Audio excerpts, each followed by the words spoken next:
Hey, what's going on, Niner fam? This is the Niner Fanatic Podcast. I am Peter Lucas, and I have with me today Taryn Lewis. You would know him as TL 49er on in the spaces and on Twitter. TL, why don't you tell them where they can find all your content? You got a whole lot of content. Yeah, so I do a show every week. It kind of fluctuates on the day and stuff, with the summertime coming up and all that. We just have a lot of stuff going on, but you can reach me at the 49 Faithful Lee podcast. Just go ahead and it's pretty easy to find. Just it's me and Mariah Lee, and yeah, we're doing pretty well.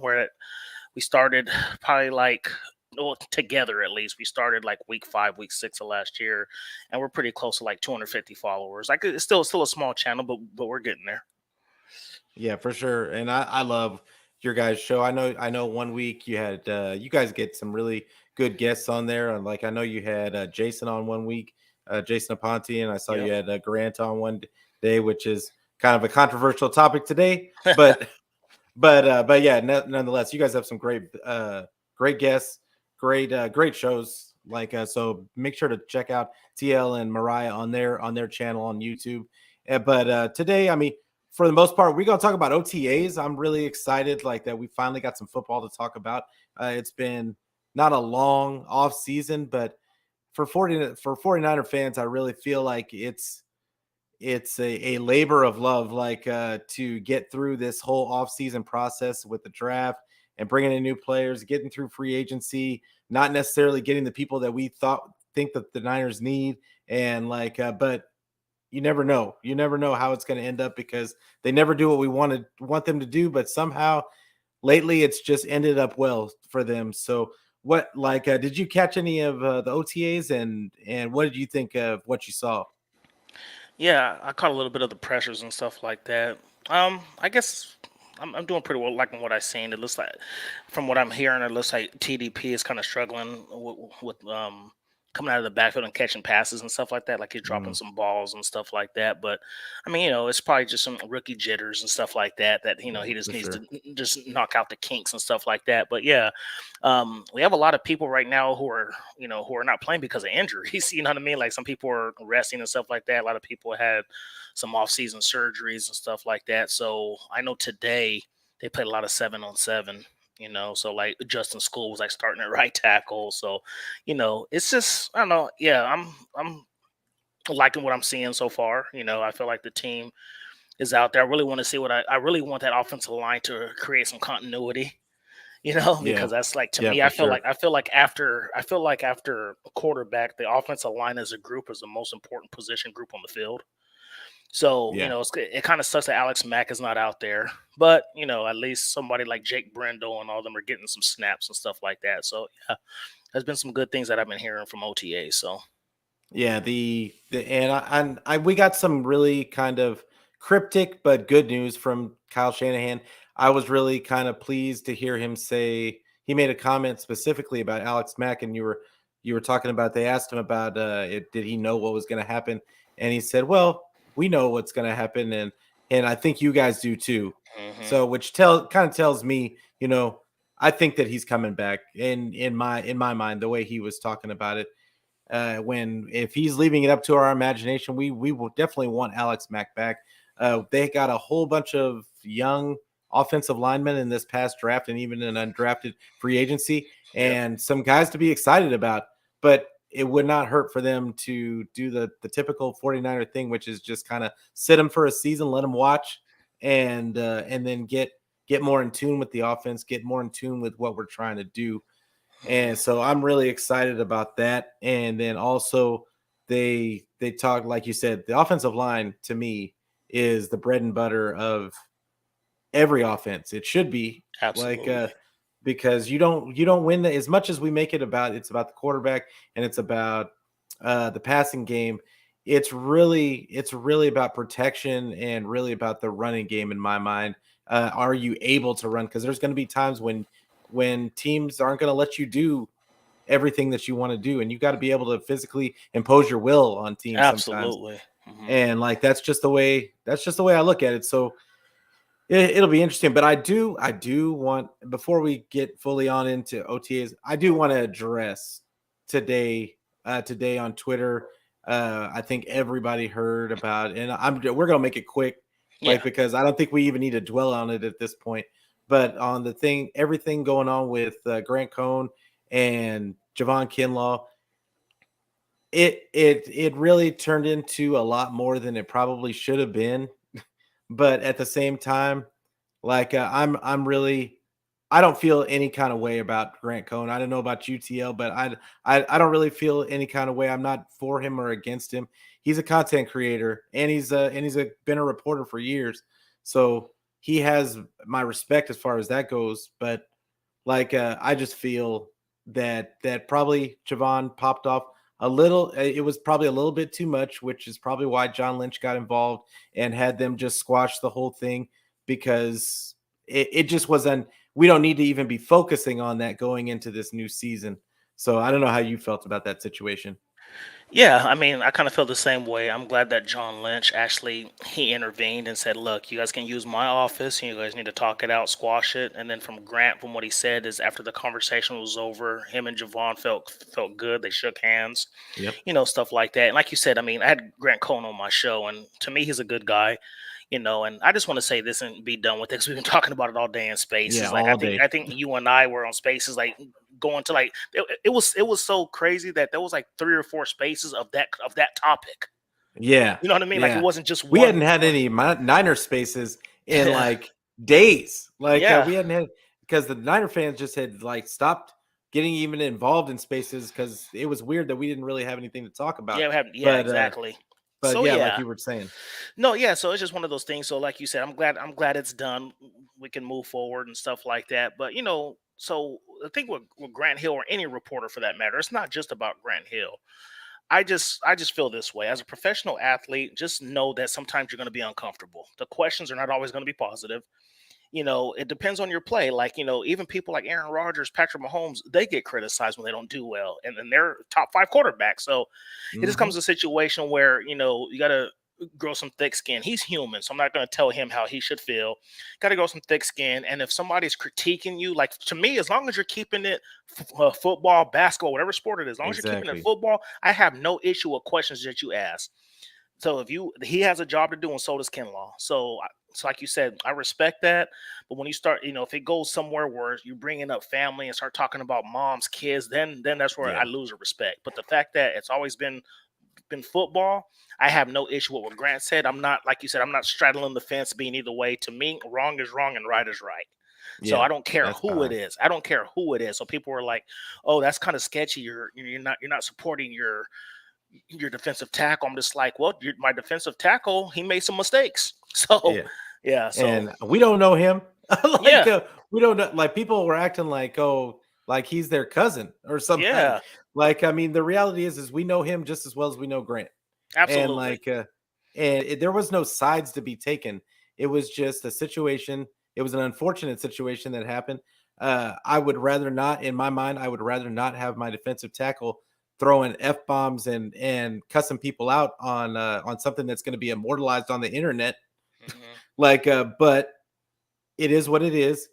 I'm hoping that he's a young guy. I'm Yeah. hoping, and I know a lot of it is frustration. It's got to be frustration, Oh, for sure. I because mean, the man, yeah, he missed a whole season. He was a first round pick. There's all these expectations. There's all these people are already coming for him because he's taking over for one of our best players that we had in a long DeForest time. Buckner. Yep. Yeah, so there's already the pressure of that. And then the first year it didn't really go as planned. Didn't go as planned for the whole team that year. Like, everybody was injured. But then he missed a couple of games. He Yeah. didn't really have the season he wanted to have. And then the next season, he doesn't even get to play because of injury. There's got to be a ton of frustration You're there. right. You're And absolutely then right. to hear that chirping in the background, somebody talking about he's got 80-year-old knees or whatever the case was, Yeah. it hit him some kind of way, and I don't blame him for that. At the same time, at any of our job, and I know we don't compare our jobs to professional athletes, but no, and I think that's why Lynch got involved, was because no company wants that to be wants to be them to be represented in that manner. None. There is Hmm. none. None. So Yeah. Yeah. that's Yeah. it. You're right. But Yeah. I mean, he made a mistake at both Yeah. both sides. I'm sure there's things that Grant probably, I don't know if he wanted to take back anything he said, Yeah, but at the same time, I'm sure there's some things that he could have worded differently to sure. make it palatable in my mind. Yeah, So I totally agree. But yeah, and then I'll say this last thing and be done with this. We can move on. But yeah, that's for like, sure. and we talked about the hypocrisy earlier on Spaces. I just think that Grant's getting the hate because of the platform he has. You know what I mean? Yeah, It's his platform because, true. like, you and I have been talking in Spaces for months as far as like the team and stuff like that. And how many people are on there talk trash about Javon Kinlaw being injured? How many people are on there are like, well, D4 is hurt. Let's get rid of him. Like, All the that's time. what I'm saying. So it's like we do the same thing. So, but because we Yeah, don't have that platform, it's not as popular, I guess you can say. So yeah, yeah, so I think that's just what it is. Like us fans have been doing the same thing, have been doing the same thing with the criticizing. I mean, we sit there, we criticize Josh Norman, we criticize players on our team too. We do the same yep, exact thing, except it's just not announced because we don't have that type of platform. So exactly. And Kinlaw doesn't have to look at us every day. exactly, So, exactly. but yeah, with that, that's all we're gonna talk. That's it, y'all. Like that's all we're gonna talk about. That situation. It's done, squashed. We can all move on now. But back to OTAs and Trey Lance. Had in my estimation, he had a very good press conference for this first session, and I was really it got me excited for what's to come from him. He showed a little bit of his personality, and honestly, I put it in the notes. He was a G for his answer about how he feels about people's opinions on his readiness to start. I mean, like I don't know how you felt about that. Well, yeah. So that right there, I mean, it just goes to show you too, like because I've been doing even before we drafted Trey, like he was always on my radar because I'm just like, man, this kid is such a good. He intrigued me when I saw his record and his Mhm. stats at North Dakota State.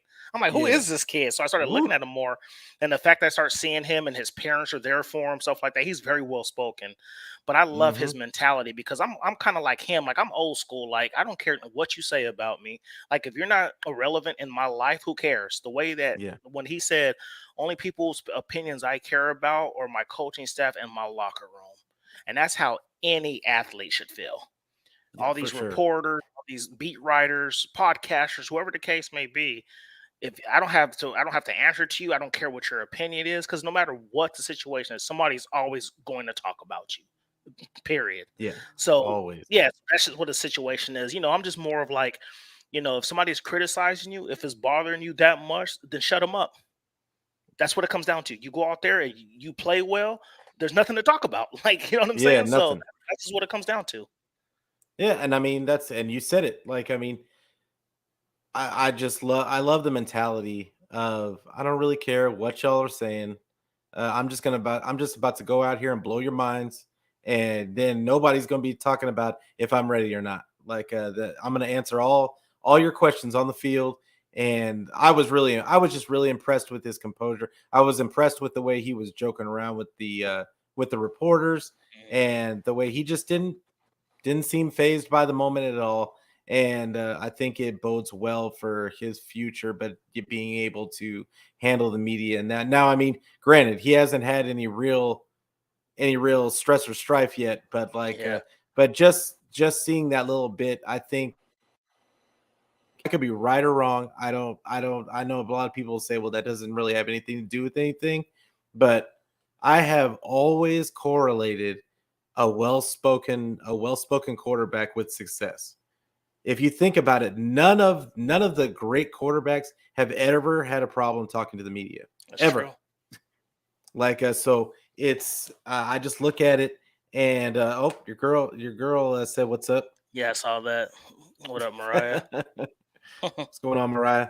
But yeah, so I'm really stoked about his future and what he's going to bring to this team. I just feel like no teams aren't going to be able to do us like they did with Jimmy, and there's just not. It's just going to it's going to open up the whole playbook.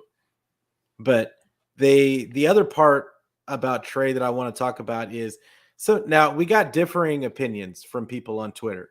So some people said they saw his throwing motion look different, and it looked different. It looked a little bit different to me. It could be in the camera angle. I don't know, but then others people said it's no different. Did it look different to you? And if so, like, do you think that it's something that's going to help him going forward.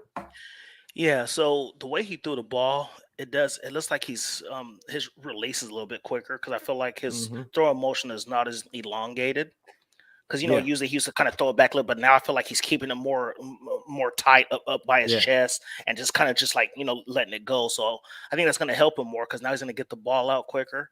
You know what I mean? I think there'll be like no tip passes really because he's already a big kid, 6'4". So I think there won't be no yeah. tip passes. And I think, and Kyle, even though he likes, with the tray, he's going to stretch the field and stuff like that. His bread and butter are those, throws over the middle, the intermediate throws. So I think that's Yeah. why they were focusing on that. Like they're making sure, like, okay, let's get this right. Let's get those over the middle right. These quick releases because Kyle's offense is all predicated on timing. So I Yes. think when it comes down to it, I think that's why he's working on it. I mean, it's not a huge difference, but I can see a difference in his throwing motion. Yeah, no, that's what I saw, and I saw the exact same thing that you did. I did see a little difference in his footwork once somebody mentioned it yesterday. They were saying that last year he was kind of like feet together, like when he was taking the snap like out of the shotgun. But this one, it was more like he was going 1 foot. I think his left foot was forward, and he was taking snaps just a little bit differently. But they were noticing that his footwork, when he was throwing the ball, was a little bit different. Also, I think that's what they were kind of focusing on.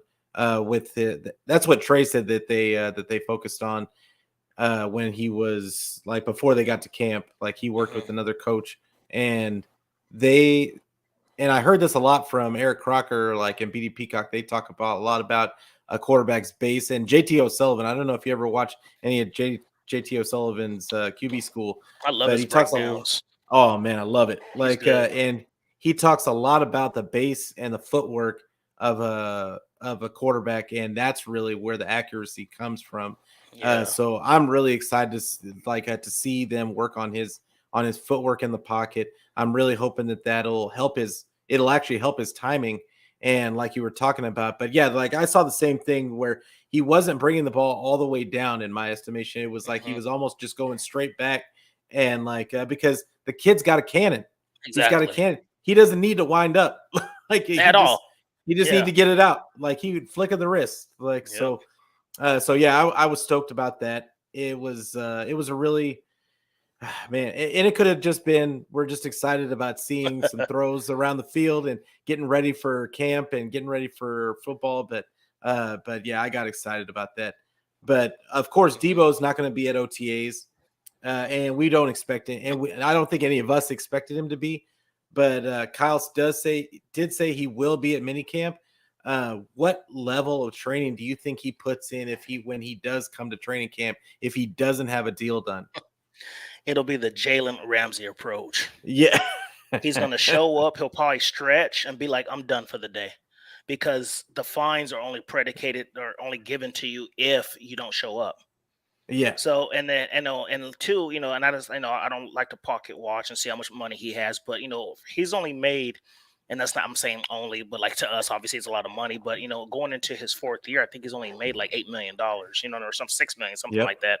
And then this season he's only been making 4. So I don't think he can Mhm. afford to sit out and then be fined 40,000 a day or something like that. That's a lot of money, Yeah. man. That's a Like, lot. yeah, there's some people who don't even make that in a year.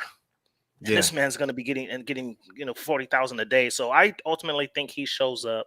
I think he'll just go out there, he'll stretch a little bit, and then he'll be like, okay, I'm going to sit down because he's not going to go out Yeah. there and do anything to injure himself until he gets that contract. Yeah, that's what I think too. I mean, I think that he's going to probably be in the training room a lot, and like he's going to probably be in the weight room a lot. Mhm. And I think but I don't think he's going to be out there on that field until he gets some assurances that his deal is done. I think that if he does do anything on the field, I think that's a surefire sign that they've got the deal done and that they just haven't Yes, announced it yet. And I like, agree. which may already be a thing for as far as we know. But I guess we'll just wait to hear from the Niners about that. But I really think that could be a thing. Also, I think that they're doing a lot of that.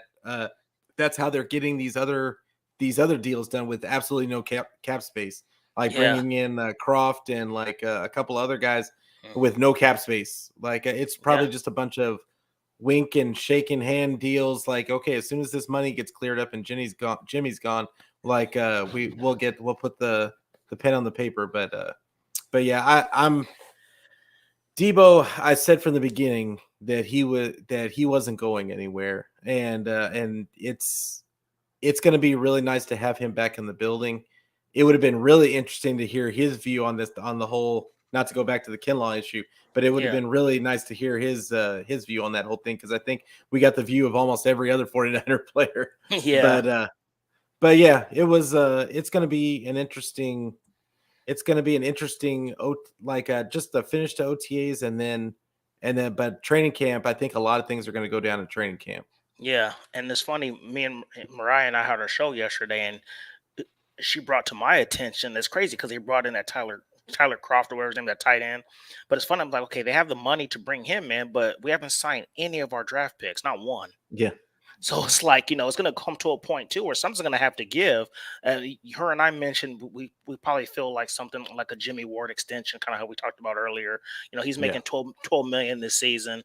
They'll probably give him like a 2 or 3 year extension, so whatever the case may be. I'll say probably a 2, so he'll be on the team until like 2026 or something like that. And then I think they'll turn that $12 million into bonus money, because we need 7.7. We need 7.7 to sign our draft picks.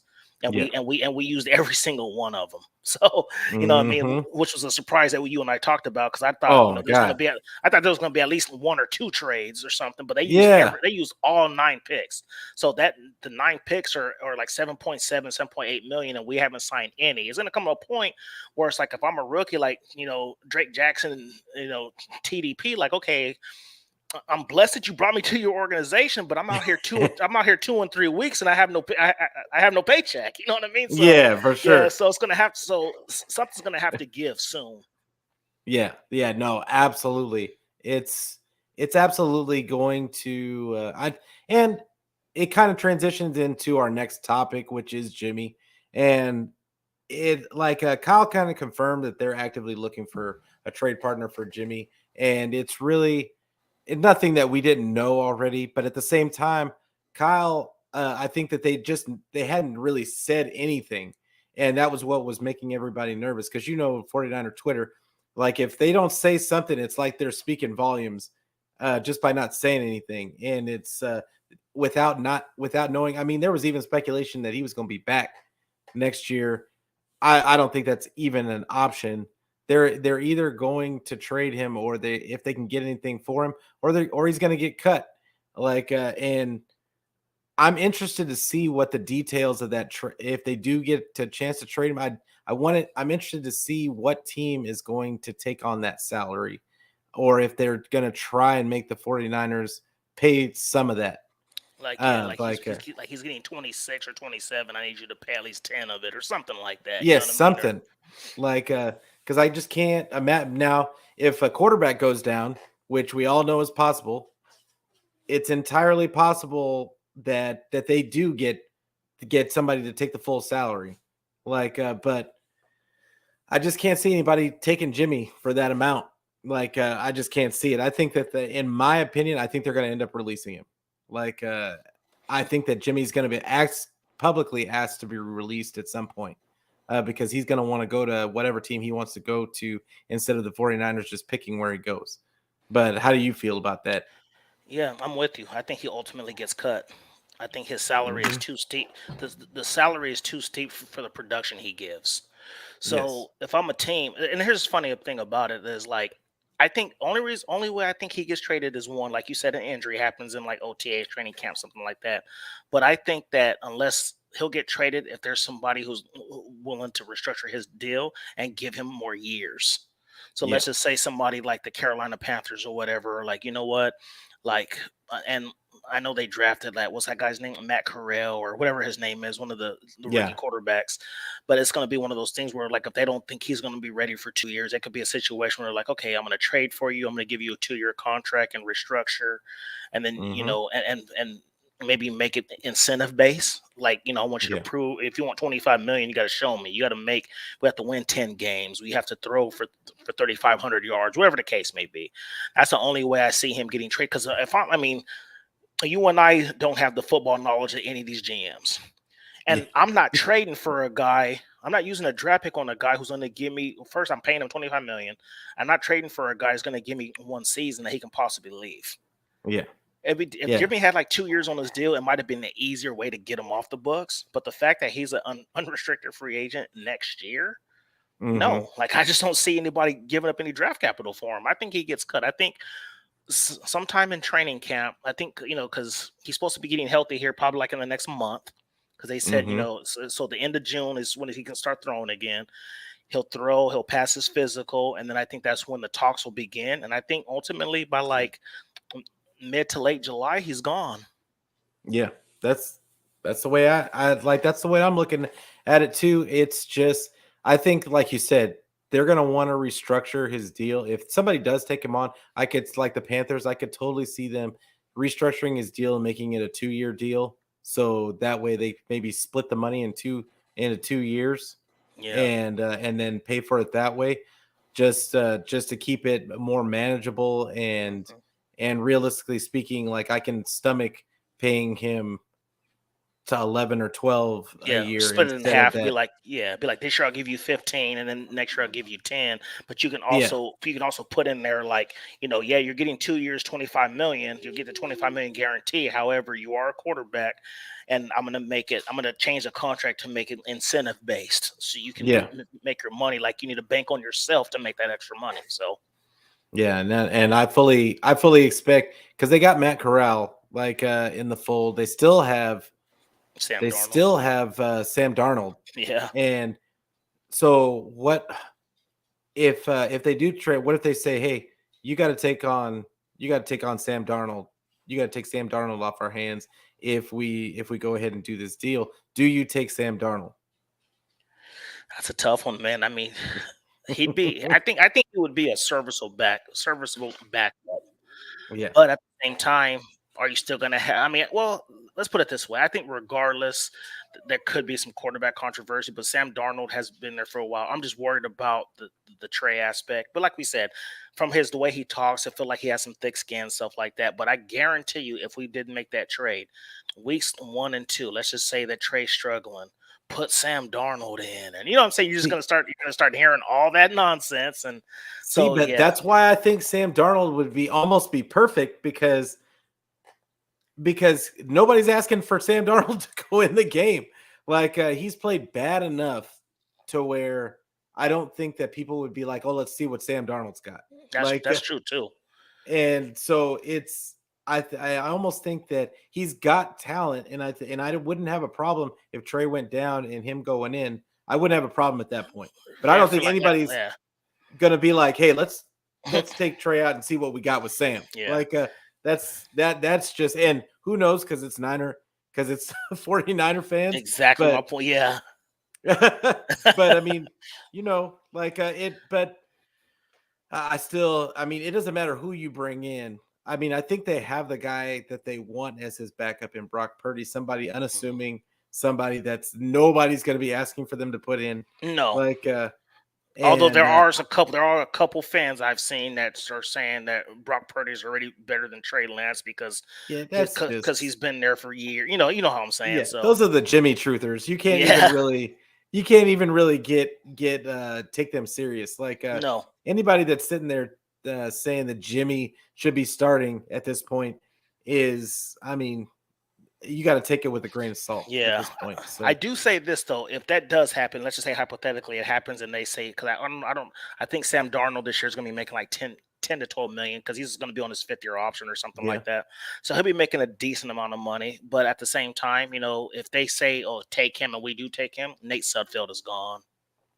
Yeah, that's an entire, but they would have to eat that money, because they gave him like what, $2 million? I think $2 million. Yeah.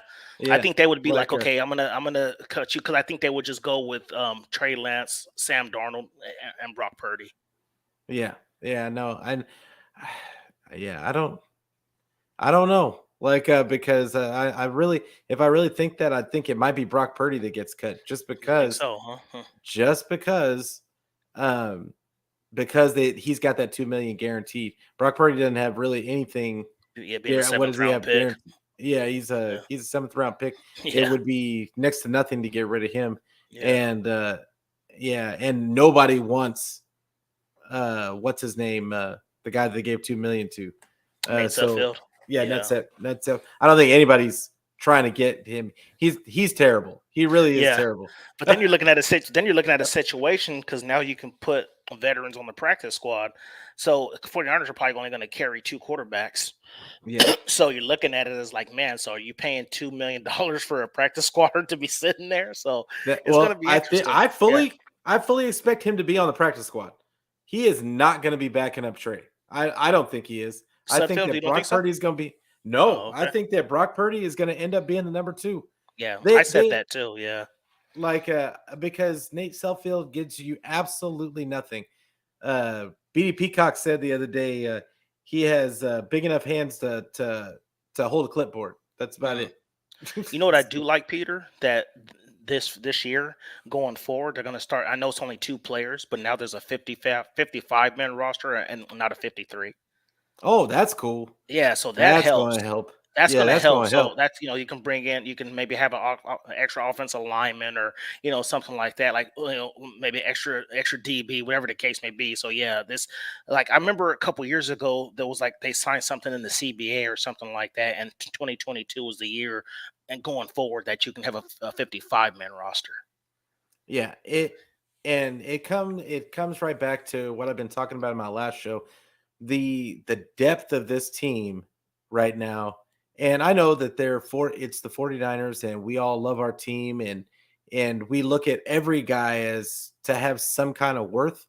But if you really look at the guys on this team and you know what kind of coaching staff that we have on this team, a majority of those guys actually do have worth, and Yeah, it is true depth.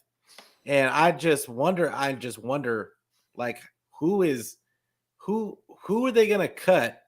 Like, there's a couple of guys that I know are going to get cut, hmm but for the most part, who are they gonna cut when it comes? There's a couple of guys that I'm looking at that they're not. I just feel like they can't go into the season with, and one of them is Dre Greenlaw. I just feel like Aziz has kind of ascended, and they put that second round tender on him, which kind of yeah, told me they're gonna keep him. He's the one they're gonna keep, and Dre Greenlaw's going into his contract year. They're not gonna. I don't think that they're gonna re-sign him. So yeah, why not try and get something for him, for a linebacker needy team? Not that yeah. Dre is a world A beater, bad player, yeah, but you can't pay but both you of them. could, Yeah, yeah, you could get a 5th or a 6th for him. yeah, So that's equal value. That's equal. He was drafted as a 5th round pick. So and that's all I'm saying. I think we could probably get more because as you remember last year, and so the one position I worry about the least is linebacker Yeah. because D'Amico Ryans has done such a bang up job, and have with these dudes and their progressions and stuff like that. I mean, you got Flanagan, Foles, and Aziz who weren't even drafted. You Mm-hmm. know what I mean? Then you got Drake Greenlaw's a 5th round pick. So I agree with you. I think something's gonna have to give. I think they value Aziz more because I just think he does more. I feel like he just everybody was questioning like his ability to like cover and stuff like that. But I feel like during the season progress, he got better at that. Yep. So I just feel like, yeah, I agree with you. I feel like it's going to be a situation kind of like last year with Jonas Griffith. I mean, we Yep. picked him up undrafted free agent. He was on our team. He balled. D'Amico Ryan's being a former Pro Bowl linebacker. He trained him up, and we got a 6th round pick for somebody who was undrafted who never played any significant NFL snaps. You know what I'm saying? Yeah. So I think with Greenlaw, you can probably at least get a 4th, which it's a win-win because he was a 5th round pick, and that's like I Yeah. said, that's one position, and I wouldn't be surprised if somebody like Flanagan Foles comes out and balls. He's going into his 4th year on this team. He might Yep. take another step because I think Aziz surprised everybody. Yeah. So if they're looking at a situation where they're like, man, I'm looking at Demetrius Flanagan Foles, he's looking really good and he's cheap. You know what Yeah. I mean? It's going to be like situation was like, well, let's trade Greenlaw in training camp or preseason or something like that to a team that, like you said, a linebacker needy team. So I'm with you on that 100%. Yeah. And they got 2 guys undrafted free agents, Jeremiah Gemmel and the other guy's And name is escaping me, but he's yeah, the guy supposed from to be San a Diego speed demon. State. Yeah. Yeah. He's Yeah. supposed to be a speed demon. He's supposed to run like a He ran like a 4.3 or 4.38 or something. Yeah, yeah, something yeah. It fast. was, Yeah, but he was like 220 something pounds. Like yeah, so, um, yeah, you can't tell me that this coaching staff can't do something with either one of those guys. Jeremiah Gemmel is one of those try hard guys from North Carolina, and he is. he's a I tackling would be machine too. yeah. That's my thing. He has a really good mentality, and he's one of those guys that's just always around the ball. And for a linebacker, that's that's really what you want. He's probably gonna be like Aziz, Yeah. like a guy that can really play close to the line of scrimmage Hmm. and tackle in the beginning, but then develop into something else. And he's Yeah. not the fastest. He's not going Nope. to be a He's not speed the demon, but biggest. He's like 6'1", 225 or something. And yeah, you know who he but you reminds don't, me of? You know huh? who he reminds me of? And you're probably gonna trip out because, like you said, I agree. He's always around the ball. Like I watched some of his film, and he's like everywhere. He reminds me of a more athletic Chris Borland. When Chris Borland was on the team, Yeah, and he you was just know, everywhere and tackling everybody, and he just he yeah. broke my heart. He broke my heart because Oh, for I was sure. like, we found the net like these because Patrick Willis had retired, and I was so like I was just so mad. And then like they got Chris Borland, and I was like, this guy is just flying, little Yeah, stubby guy, like just flying around hitting everything. And I mean, we had everywhere. such a bad team at the time, but he was one of the few bright spots. And then next year he just retires. Just retired. I He was was just like, I don't want CTE and all that stuff, and I can respect that, you know. yeah, But yeah, yeah, the fact for that I was sure. just like, yeah, Mariah, you're right. He broke all of our hearts because I was just Yeah, like, no man, kidding. who? I was like, who is this guy? Like he was Yeah, just, I think he almost had like 100 tackles. Like he was just everywhere. yeah, I'm just no, like, this he dude was. is a monster. And then Yeah, he he up and was left. nice. But yeah, but I think I look at Jeremiah Gemmel, and I look at him the same way. Like you said, not the biggest, he's not the fastest, but his instincts are there. You know, what I mean, he's just everywhere. Like he knows, Exactly. like he's a football player. You know what I mean? Yep, So exactly. yeah, And that's what I think that they do a tremendous job of doing, especially on the defensive side of the ball, is drafting and signing football players. Like yep, guys that have that toughness about them. And yeah, they might get nicked up, they might get injured a little bit, but they're gonna put their all on the field. They're gonna leave it all out there on the field. They're gonna try hard and they're trying to be physical. And that is the vibe of this team. It's been the vibe since Shanny's been here, and I just I love it. I love it because I've always liked physical. I've always loved physical football, and I love that about the Harbaugh era too. That they had the defense to match that, and even before then, like so yeah, it's going to be yeah, interesting to see. But what with that kind of transitions into the next topic. What level of concern is there with we got so many new coaches on this staff, and it's kind of like a sea change almost in the difference in the number of coaches that we're getting. I mean, we lost our QB coach, we lost our what was his name, the running back or running back wide receiver coach, coach. yeah, Yeah, and the running running back back coach, coach he wide took a year receiver off. coach. Yeah, We lost our special teams coach. We lost a whole bunch of coaches, and we have a almost like an entirely new staff.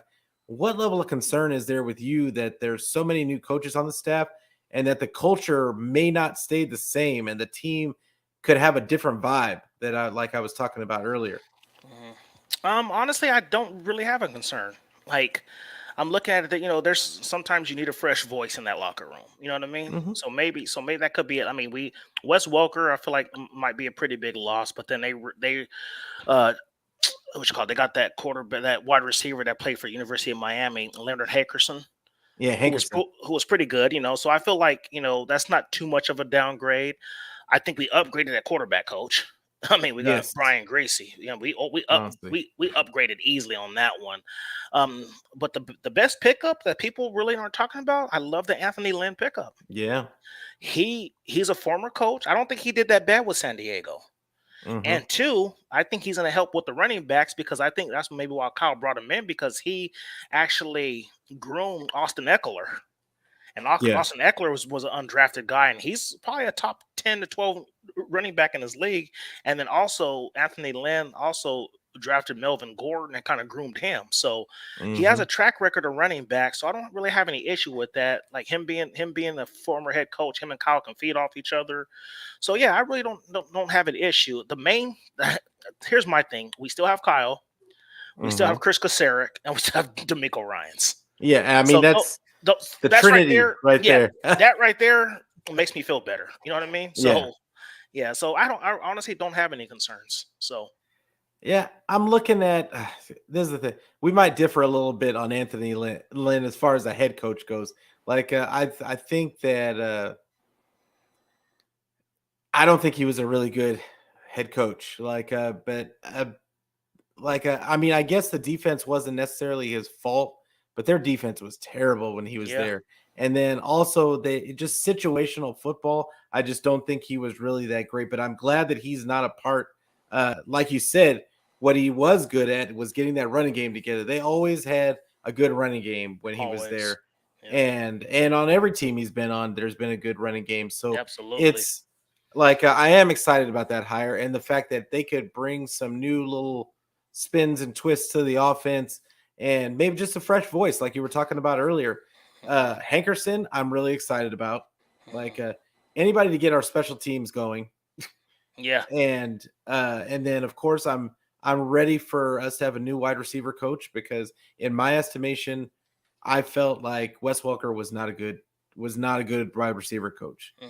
I felt like our receivers were they weren't maximizing their ability. Not all of them. Debo Debo, was IU, really, yeah, yeah. I mean, but and Ayuk really, I felt like we weren't unlocking the potential of some of these guys, and I don't really know. I know that they're more inclined or they're more there just to get the game plan installed for those guys. But I know that they have input with the coach, and I mhm, felt like getting Wes Welker out of there can only be a good thing, yeah. like for Trey, just to get that fresh voice, like you were talking about. Yeah. Well, I will And say this. So, what I will say this though, because I have a little bit of clapback on that one.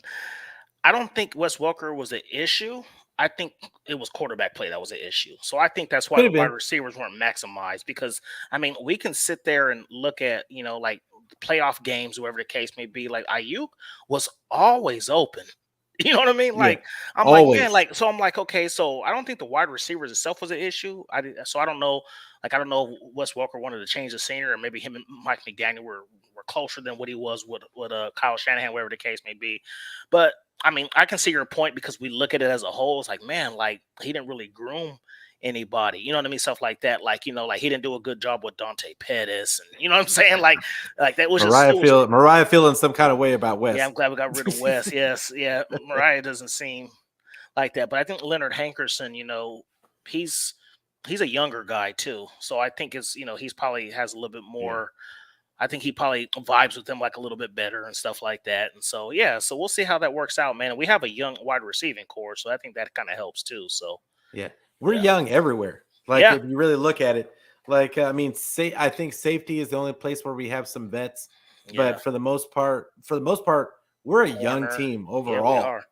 And it really kind of speaks to, once again, we talk about the culture, and I'm really kind of interested in what is going to happen to this culture with all these new voices in the Yeah, building, and hopefully it'll be refreshing and hopefully it'll reinvigorate Kyle with some new ideas. I really think hearing Kyle talk about it on the OTA hmm, presser yesterday, that I think that's how he's taking it, is he wants to hear these new voices, because sometimes when you got the same guys in the building, you can get stagnant and you can get just used to doing what you do. And I think that this could really help, or they could be doing too much. and yeah, we could yeah, be talking about, why don't they go back to the way that they were doing it before, yeah, like were talking about earlier in the season, this past season. So yeah, we'll see, we yeah, shall see. yeah. But what rookie, with all these rookies and all these undrafted free agents, which one are you most interested in their development? Danny Gray. Yeah. And so after we drafted Trey, I know the way his arm strength is. I know that we needed like some kind of deep threat wide receiver, some speedster to open up Yep. things on this offense. So even though I feel like Brandon Ayuk has that capability too. I mean, he even came out and said it: "Deep ball me, please." You know what I Yeah. mean? Like he wants that deep ball to go to him. So, but obviously Danny Gray has world class speed. We're running that Mhm. 4.33 40, so he's definitely the fastest wide receiver on our team right now. And I say that with Kyle, he's always everywhere he's been, he's always had that receiver to open things up. And Danny Gray is going to be that man to open things up over the middle, the out routes and stuff like that to get to Javon Jennings and Ayuk and Debo and stuff like that. Like he's, I mean, I hate to say it. I Yeah. mean, I'm sure Trey's going to throw him the ball too. If he's open, he's going to get the ball, but he's going to be used a lot as like a decoy.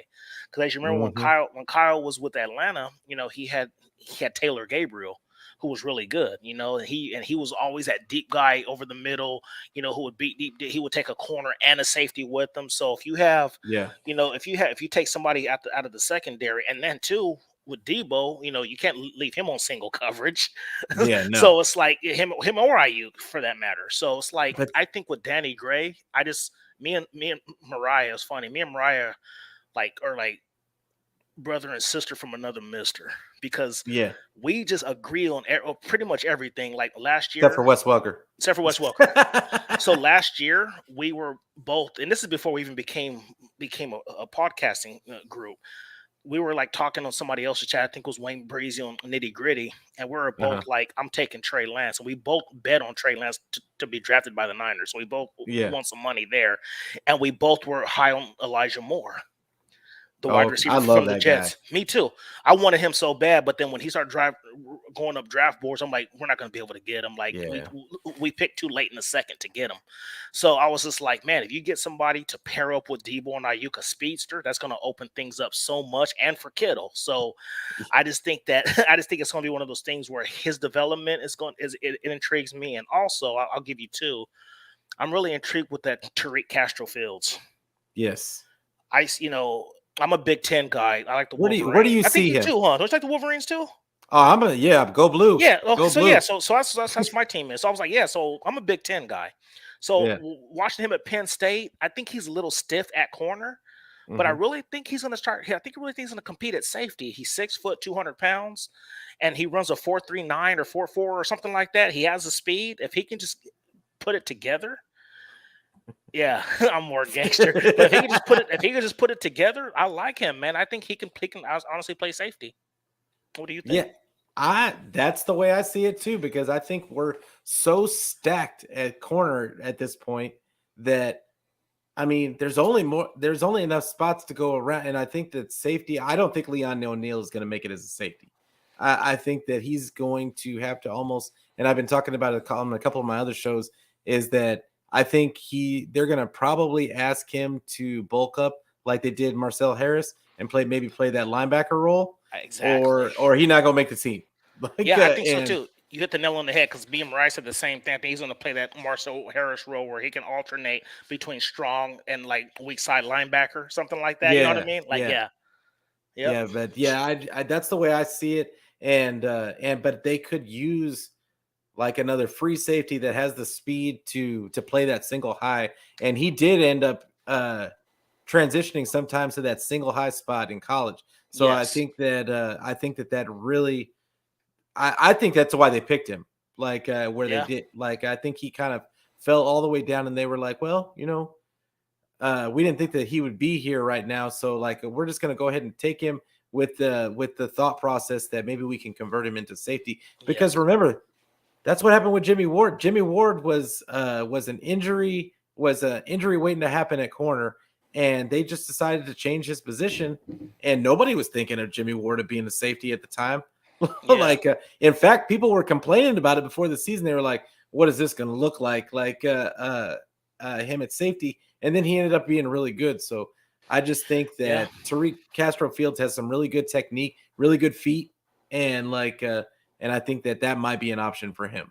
I think you're absolutely right. And two, I've heard from people who actually, well, like from Crocker, and then I have a friend that I went to high school with, and he was in the NFL. I don't know if you remember Ricky Manning Jr. Does that sound familiar? The He name played for sounds familiar. he played for the Carolina. His funny. He went to two Super Bowls and lost both Ricky of them. Manning. I was about to Ricky say, Manning. wait a minute. Yeah, like He played. he He was a played for corner, Carolina. right? He was a corner, yeah. Yeah. And yeah, me and him played high school football together. And he was Oh, telling that's me that, cool. yeah, he was telling me that it's harder to go from safety to corner than it is to go from corner to safety. He goes, Yeah. because with corner, you already have like the fluid hips and Hmm. stuff like that. He was like, but free safeties are usually, like you said, the single high and not really. I mean, and this is obviously years ago when he played. So like with safeties is. I know the game has changed, but with safeties back in the day really didn't have that play that man-to-man coverage and stuff like that, Yeah. But I think with Castro Fields, him predominantly playing corner, like you said, he has some good feet. He's a little stiff at times, stuff like that. But I think his body and size and the way he plays can really translate well into a safety. Yeah. And the only part that I kind of think that he may struggle at with as far as that goes is the tackling Yes, portion. And not that he's a terrible tackler, but if you remember when Jimmy Ward has always been a big hitter. he's a great Always. tackler. Great tackler. Like Yeah, always a good tackler, but he liked to lay the thump. Even when he first came in the league, like he liked to lay the thump. And yeah, I don't see Fields as that type of guy. Like yeah, I think that he can tackle, but he's not trying to stick his nose in there and stop the run and all that kind of mhm, stuff. So that yeah, might be the only play part to me that might be a little bit of an adjustment for him. mhm. But we'll see. I mean, all the measurables are there. He's got the speed. He's Got the got the size. size. The Yeah. size is there. Like so, yeah, we'll see. Yeah. But my guy that I'm kind of looking at and I know we talked a lot about Castro Fields, but I'm looking at Donovan West. Like he's an undrafted free agent. Like I've been talking about him since January, and I think that, and I'm shocked. I was shocked that he didn't get drafted at all. I thought he was going to get drafted in the third, fourth round. Like Yeah. that's what I thought was going to, just because he does. He's not the fastest guy in the world, but he's Yeah. got the size. He's got versatility across the line. Spoke a lot of his coaches and everything spoke well of him. Guys that played with him spoke well. I'm really shocked that he fell that far. And I know he was playing with the second unit in Yeah. OTAs Mhm. yesterday, but I just looked for him to move up that into maybe end up being Alex Mack's backup by Yeah. the time season starts. Yeah. But yeah, but yeah, Danny Gray, I can't be mad. Danny Gray, I want a little bit something about Danny Gray. He's not just a deep threat. I know a lot of people are expecting Mhm. him to just blow the top off, but if anybody was paying attention to those videos that were coming out about OTAs, and you watched him doing those cone drills and all that other stuff, this dude's going to be able to run routes, and he's gonna. I Absolutely. think. I think what they are going to work on with him on is keeping the same amount of speed in and out of your breaks. Yep. Like because I think that's the only he kind of slows down sometimes. And I think that's going to be his maturation process. I don't know how you felt about that part of it. Yeah, no, I can see that as well. Everybody, I've seen a lot of polls like, who's going to win the third wide receiver spot? Is it going to be Danny Gray or Jawan Jennings? I'm like, Jawan Jennings is his spot to be taken. I think he has it on Yeah. lock just because his great ability of blocking. Like, this dude is so Mm, physical. But I think that Danny Gray will push him a little bit. You know what I mean? yeah. Just because he brings a different element. So I wouldn't be Yeah. surprised, like on certain downs where they're being interchanged. Like if it's I think if it's like third and long, like Yeah. third and 15, you might see Danny Gray just because he Yeah. gives that element to beat people deep. You know what I mean? But then if you have like third and 4, you'll see more Jawan Jennings because he's that guy who gets those tough yards. He'll catch over the middle like a 5-yard slant because he's so big and strong. You know what I mean? So I just Yeah. think it's going to be one of those things where depending on the situation and the downs and stuff like that. But you're right. I think I watched Danny Gray at SMU. And it's funny because he was one of the only receivers on my radar. I wanted him or that Sky Moore. You heard of him? Yeah. Yeah. Yeah, No, like Sky Moore. yeah, when I was If he looking at wasn't so small, I would have been higher on him, but he's yeah, just kind of tiny. he's like 5'10" and like Yeah. 180 or something. Yeah, but like I was looking at a speedster. I'm like, man, we need that guy who can just blow the top off the defense. You know what I mean?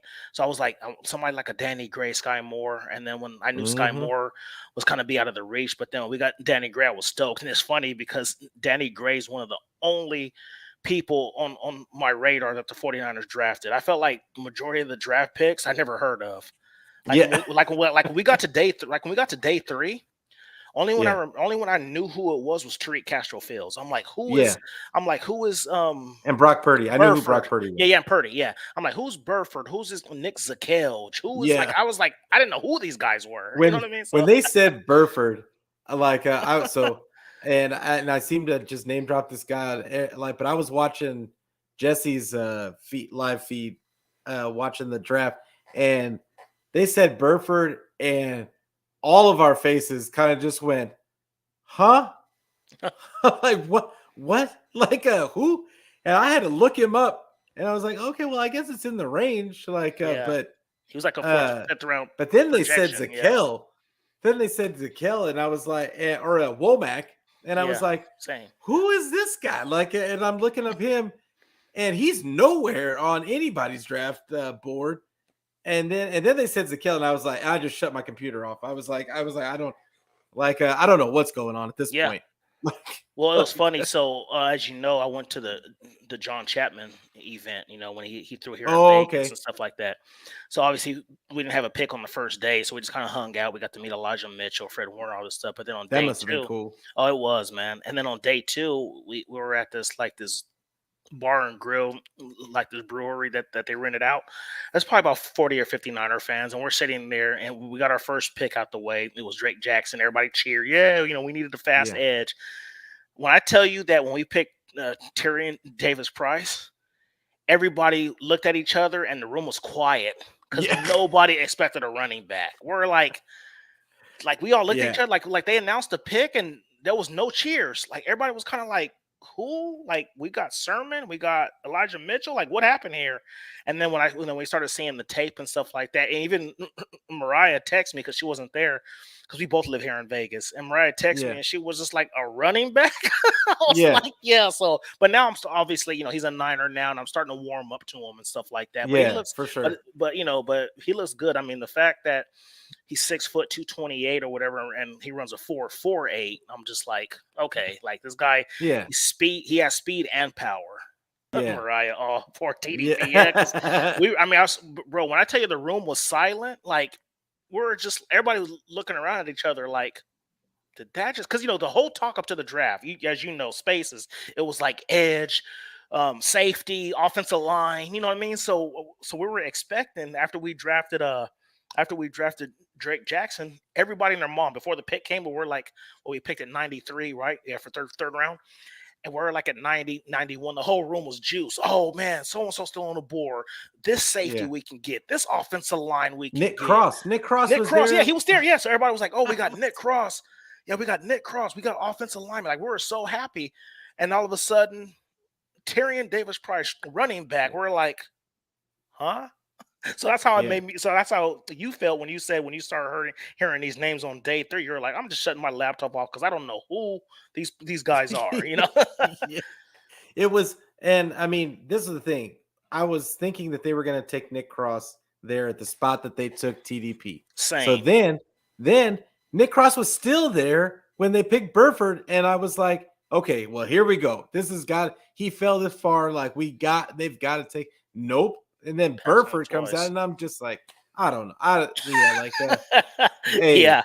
There's a reason why they get paid the big bucks because it always seems to work out like in the end. So I'm like that. It took me a day to kind of like recalibrate and then really look at what they did, because once the undrafted free agents came in, then I was like, okay. I was way more happy about the undrafted free agents, and then I'm looking at the roster as a whole, and I was like, man, these dudes created depth all the way through the whole team with these 9 picks that they used, and then they got a whole bunch of undrafted free agents and good got ones some at that. guys. Yeah, that was what I was surprised at. There was so much depth in this draft, and like people were talking about it wasn't going to be a good draft, but I said the whole time, I said I think it's going to be a good draft. It's just not a quarterback happy draft. Yeah. And but at the other positions,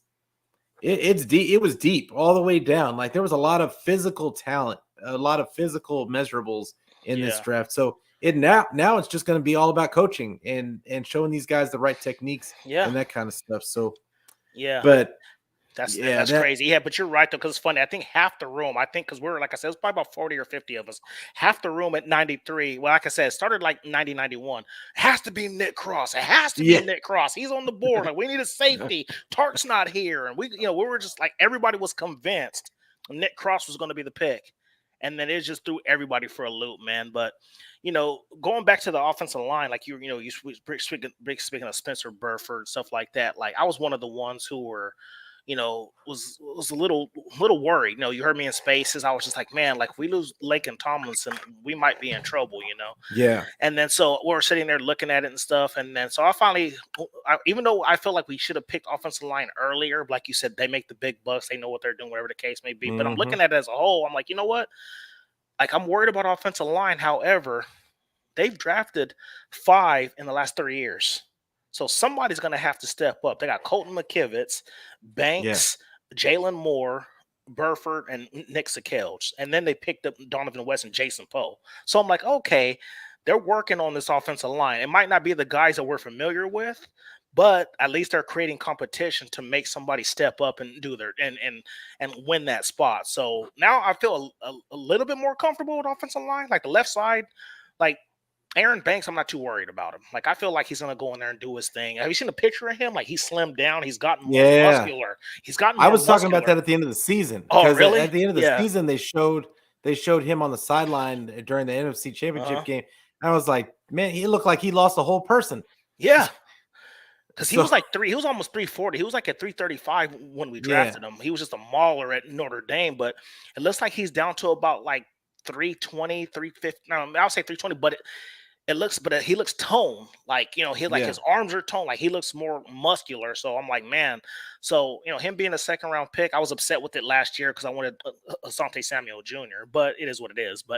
yeah, But we got Aaron Banks. I was like, man, so I think he'll be fine. I think he's just more of that right side because it's so yeah. much unknown. Like if Matt comes back and Trent Williams, with Aaron Banks being in between them, it makes me feel better because they can Mhm. make up for his mistakes, I guess you can kind of say. But that right side, even with Mike McGlinchey, like, is he going to be ready? So we're looking at possibly like a Daniel Brunskill, Jalen Moore, or Colton McKivitz type competition. But what makes me feel better, I feel like I was talking about it the other day. I feel like Colton McKivitz probably might be a sleeper because he came in last year week 17 against the Rams, and he played when Trent Williams was out and he did fairly well.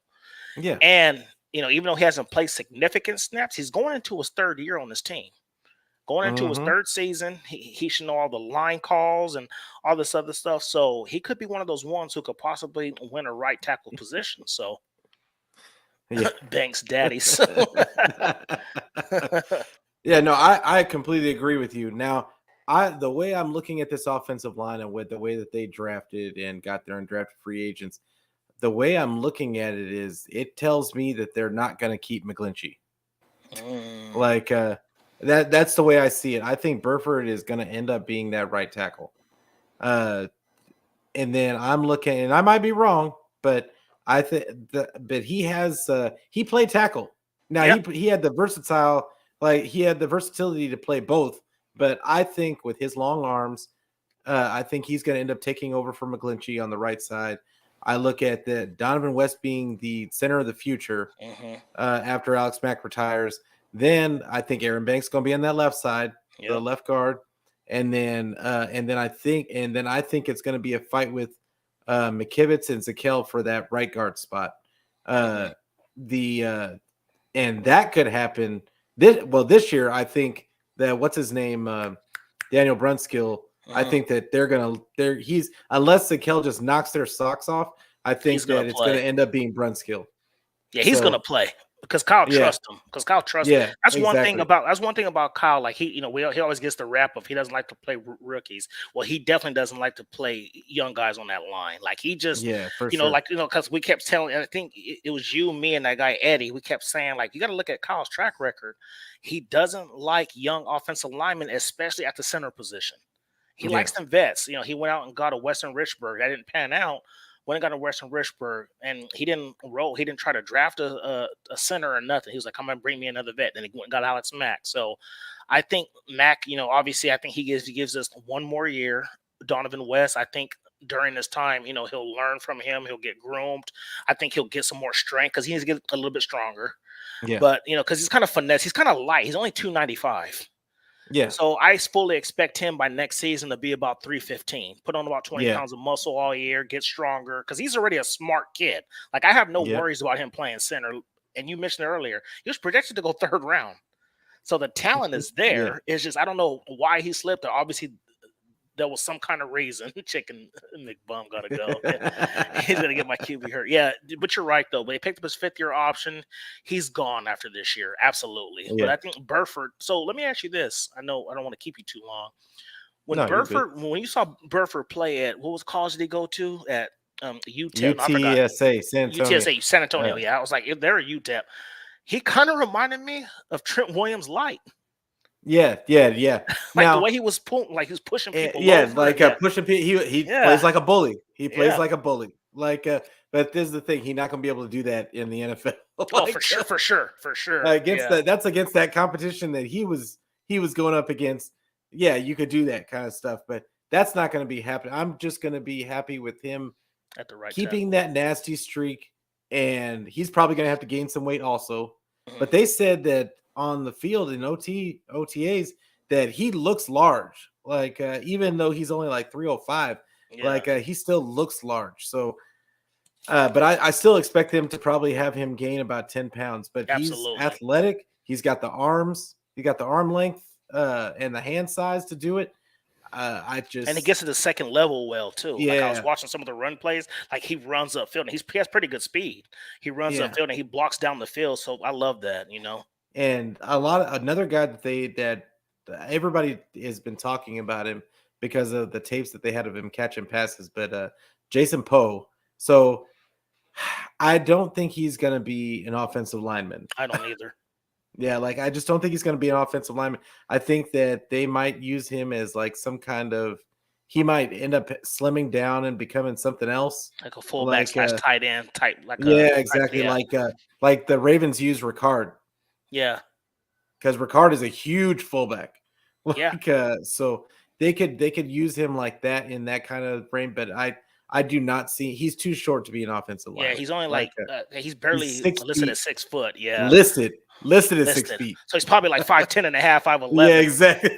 So yeah, exactly. So if he's 5'11", he weighs 300 pounds. But for him to be 300 pounds, he's so fluid, man. I can see him getting there, saying like, you know what, go ahead and lose some weight for us, get down to about 250. Even 260, lose about 40 pounds, and he has, and who knows how much faster he'll get into like 260. And like I said, I wouldn't be surprised him being kind of like a fullback / tight end type player. Kind of like, I'm not saying he's going to be him, but kind of like how the Niners use Delaney Walker. Who is exactly who I was thinking of. Yeah, like Delaney Walker, like kind of like because Delaney was short. Yeah, he was. He was only like 5'10" himself. Like 5'10", 5'11". But but he can move. He got the ball behind the line of scrimmage. So I feel like Delaney Walker is like the perfect comp for him. Yeah, for sure. Like I completely agree. And in those videos we saw, like, I mean, that dude had some wiggle to him, and he had nice soft hands. Like I was like, okay. I mean, I could see them using him this season, like in some you put him out, like you split him out, and then have run a screen with him and like what's his name, Javon Jennings out wide. Yeah. And then have those guys block for a screen for like Danny Gray or even Debo for that matter on a sweep. And like so I could see a lot of things. And I think because we have Kyle as our coach, we think these outlandish things that could have come out of nowhere because he innovates. And like so I mean, we don't know what's going to happen, but I'm excited for it. I know you're excited. I know all the fans are excited for it. But like you were saying, it's about that time. Like we're going to get going. But I appreciate you coming on. Absolutely. And Mariah was here in spirit. She was. But I appreciate everybody for listening. TL, why don't you tell them one more time where they can find your content on these socials? Yeah, for sure. So obviously my name, I think it's only Mariah in the chats, but just in case, Mariah, So anyway, my Twitter handle is on the screen, the TL49er Magic _23. But I can be found on 49 Faithful League podcast. Me and Mariah, we try to do a weekly show. Sometimes we do two. Sometimes we like to do a Saturday show because that's it's been popular for us. A lot of Oh, people okay. love that content. We live. I'll go follow. This girl's crazy. She, so me and her got requests to do Saturday show, and we live out on the West Coast, so we're Pacific time, as you know. So we usually do a show around 11. So it's like 1 o'clock for you, 2 o'clock for the East Coasters, and they like that time. But we usually try to do a Wednesday show, Thursday show, something like that. But yeah, it's a good show. I'm not just tooting my own horn saying it is because No, it is, but no, you're not. me It's and nice. Mariah, we keep it real. We don't sugarcoat nothing. So yeah, and if you're here listening for the first time to Peter's show, go ahead and like and subscribe to his channel too, because he has some pretty good knowledge. Me and him talked over Spaces, and we kind of liked how we, the content that we provide on Spaces and stuff. So yeah, anytime you want me on, man, let me know, and I'll be happy to come on. So. Yeah, man, I appreciate you coming on, and like you're saying in Spaces, like it's always a good time, like talking to you guys and Trey and all and everybody on the Spaces. So but like you were saying, and like please like, subscribe, comment to everybody's platform on here. Mariah, they've got TL and Mariah have the Faithfully podcast. Please go and like and subscribe to that. Also, like tell your friends about this, the Niner Fanatic podcast. We're going to try and grow some things like very soon. I got some things in the works. I got Roscoe's working on a new intro for me, and Nice, yeah, like a yeah. So and he's gonna redo my background and all that kind of stuff. So working on that. But you can find me on Twitter at PeterLucas8, and then also this will be the audio version of this will be on Anchor, Google Pod, Apple Pod, and Spotify. So like if you don't have time to watch the whole YouTube show, you can always listen to the audio later, and then you don't have to look at ugly old me all day. Yeah. But yeah, I appreciate you being on. I appreciate everybody for listening. Please like, subscribe, comment. I just appreciate all the feedback anybody can give, like anything that you guys, any kind of ideas you guys have to make the show better. I'm open to everything. So but yeah, thank you again, TL, for coming on. And once Sure, man. again, and always, we'll always say, go Niners. Go Niners.